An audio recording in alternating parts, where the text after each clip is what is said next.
Welcome back to What You Missed in Mistborn Part 17. This is once again spoilers for the entire first era of Mistborn. We are talking today about a conversation that happens between Vin, Marsh, and Kelsier, which might sound strange to you if you've been watching this series, because I said quite arrogantly a few sessions ago that Vin had the last on-screen conversation with Marsh, and that was wrong.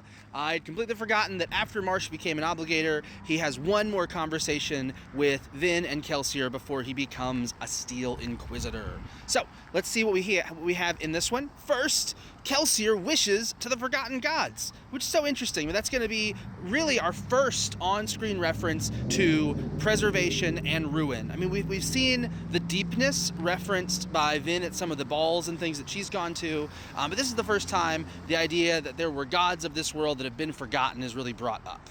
Next, we have a very funny little moment.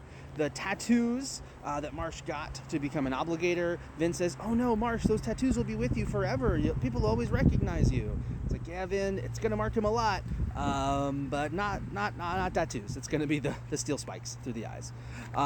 Then this little moment that, again, if you know, you know, really highlights what's to come for Marsh.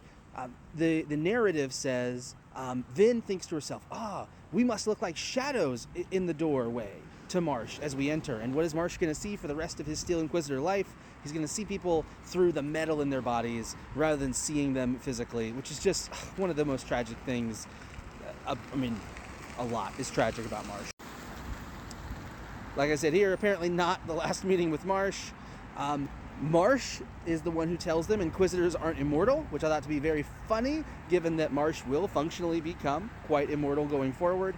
And then we've got Lord Ruler wears rings. One of the first references in the books to the fact that, wait a minute, why does the Lord Ruler wear all that jewelry? It's because he's a ferrochemist. And again, everybody doesn't quite understand ferrochemy well enough, but if we've had enough of it explained at this point that we should go, wait a minute, those rings might mean something more, but everyone's just assuming he's an allomancer. So that's what you missed in Mistborn Part 17.